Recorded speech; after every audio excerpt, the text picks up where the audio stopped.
Hello everyone, आज हम discuss करेंगे क्लास 10 का चैप्टर लाइफ प्रोसेस। पूरा चैप्टर इस वीडियो में तो नहीं कर सकते, हम छोटी-छोटी सी क्लिप्स के साथ इसको करेंगे, टॉपिक्स के साथ। सबसे पहले हम इंट्रोडक्शन की बात करते हैं, इस चैप्टर के बारे में बात करते हैं, ये चैप्टर किस बारे में है।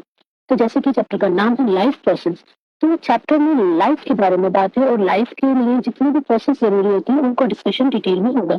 आप छोटी क्लासेस में पढ़ते आ रहे हैं इन सबको, बट यहाँ आपको डिटेल में इसको पढ़ने को मिलेगा। तो सबसे पहले हमें समझना है व्हाट इज लाइफ, लाइफ क्या होती है। तो लाइफ को एक बहुत सिंपल सी डेफिनेशन एक्सप्लेन हम कर सकते हैं। Life means being alive, means जिंदा रहना। जिंदा रहना या जिंदा होना इस ही लाइफ है। अब जिंदा रहने के लिए जो जो प्रोसेस जरूरी है या जिन प्रोसेस की वजह से या जिन प्रोसेस के होने से हम जिंदा हैं, हम बीइंग अलाइव है, वो सारे प्रोसेस लाइफ प्रोसेस कहलाते हैं।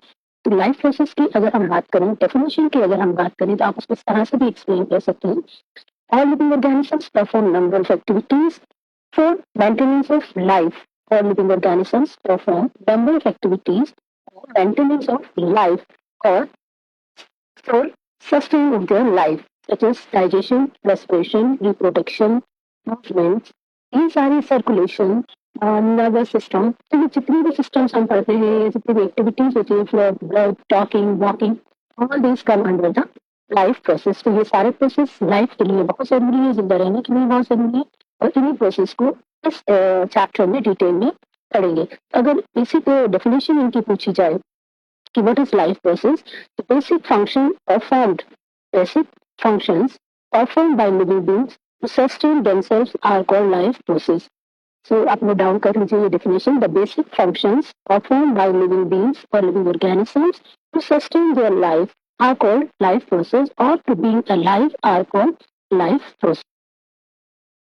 हेलो एवरीवन, हम लाइफ प्रोसेस को कंटिन्यू करेंगे। लास्ट वीडियो में हमने आपको डेफिनेशन बताई थी लाइफ प्रोसेस की। अब जितनी भी एक्टिविटीज हैं जो कि लाइफ प्रोसेस के लिए जरूरी होती है, वो सारी एक्टिविटीज एक दूसरे से इंटरकनेक्टेड रहती हैं। उनका एक दूसरे के साथ कनेक्शन होता है, इंटरलिंक होता है, like they are incomplete without each other. तो कहीं ना कहीं उनका एक दूसरे से कनेक्ट प्रोसेस है। तो खाने को, न्यूट्रिएंट्स को डाइजेस्ट करना, अब्जॉर्व करना, देन उसको डाइजेस्ट करना, फिर उसको बॉडी से अनवांटेड जो न्यूट्रिएंट्स है या अनवांटेड फूड है या न्यूट्रिएंट प्रोडक्ट है, उसे बॉडी से रिलीज करना, रिमूव करना, डाइजेशन एक्सक्रीशन में आ गया। फिर जो इससे एनर्जी निकली, उस एनर्जी को सेल्स तक पहुंचाना, वो सर्कुलेशन हो जाता है।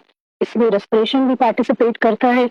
इस तरह से बॉडी में जितनी भी एक्टिविटीज होती है, वो सारी एक दूसरे से इंटरकनेक्ट होती है। जैसे कि सबसे पहले आपने फूड खाया, फूड जो है वो पहले कॉम्प्लेक्स फॉर्म में होता है, देन वो ब्रेक डाउन होकर सिंपल फॉर्म में बन कन्वर्ट हो जाता है। उससे कार्बोहाइड्रेट रिलीज हो जाता है जो कि बेस्ट प्रोडक्ट हो जाता है। ग्लूकोज जो है वो हमारे लिए एनर्जी प्रोड्यूस करता है। तो ये सारा रेस्पिरेशन, डाइजेशन, ये